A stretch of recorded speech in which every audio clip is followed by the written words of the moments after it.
是屠戮天神。清醒的人更应该明智。 Halo, assalamualaikum teman-teman. Jumpa lagi dengan saya Ilham Baris. Selamat datang di channel Purnomo The Series. Gimana kabar kalian?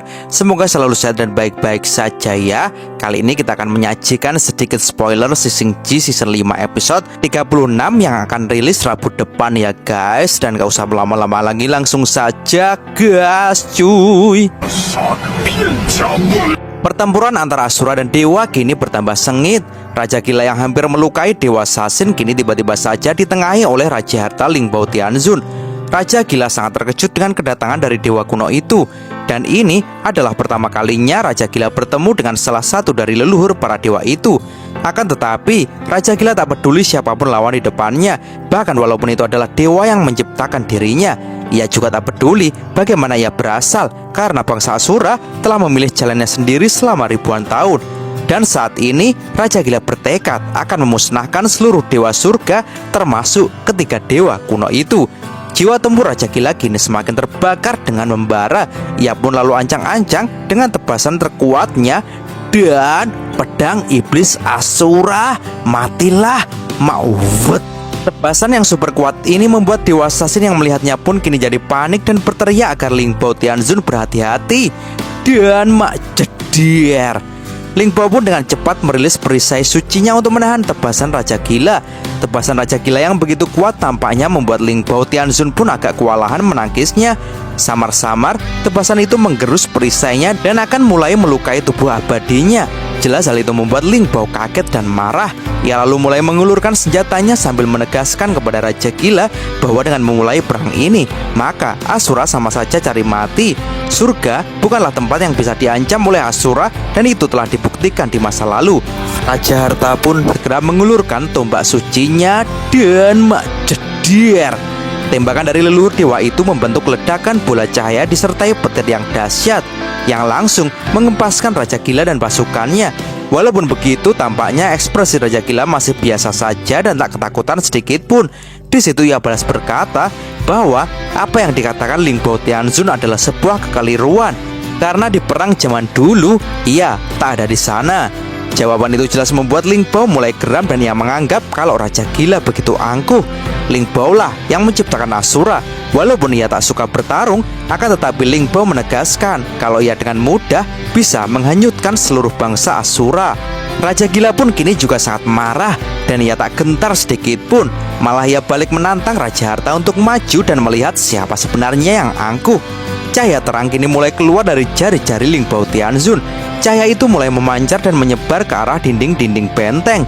Dan tiba-tiba saja dinding itu mulai bergetar dan bergerak. Yang ternyata dinding itu kini disulap menjadi sebuah golem manusia dinding raksasa yang hidup oleh Ling Bao Tianzun. Yang ternyata dinding itu kini disulap menjadi sebuah golem manusia dinding raksasa yang hidup oleh Ling Bao Tianzun.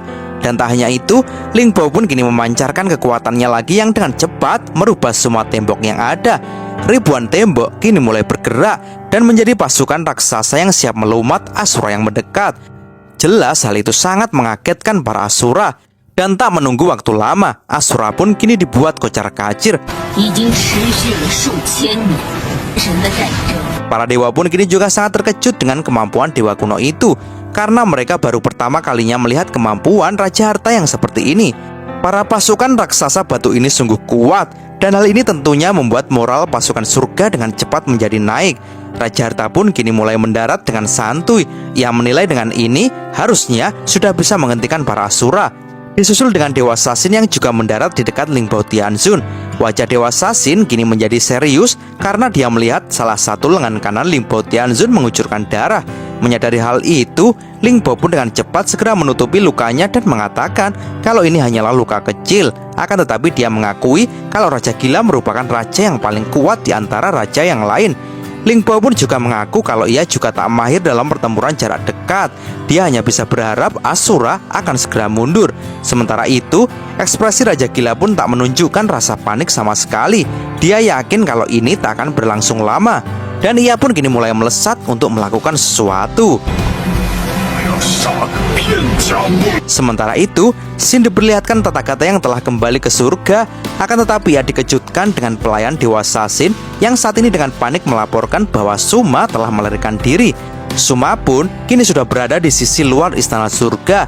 Saat ini di hadapan matanya, Suma benar-benar sedang menonton bangsanya kini sedang berperang dengan para dewa. Suma pun menatap dengan serius kepada ayahnya yang gagah berani ikut dalam peperangan ini, sehingga ia berpikir bahwa sebagai seorang Asura, dia tak punya pilihan lagi kecuali ikut berperang.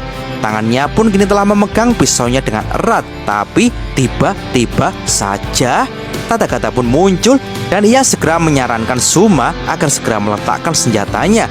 Akan tetapi Suma pun kini malah menghunuskan pisaunya kepada Tathagata dan menyuruhnya agar tak mendekat sambil berteriak bahwa dia dan Tathagata berbeda dan tak seharusnya mereka berdua bekerja sama seperti ini.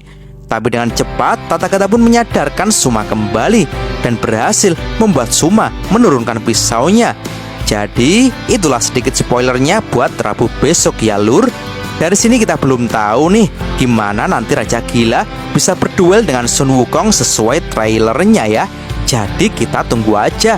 Oke teman-teman, terima kasih sudah nyimak alur cerita kali ini sampai habis. Semoga teman-teman terhibur. Jangan lupa terus dukung channel ini agar terus berkembang ya. Dan sampai jumpa di episode selanjutnya. Assalamualaikum warahmatullahi 更 wabarakatuh. 高这。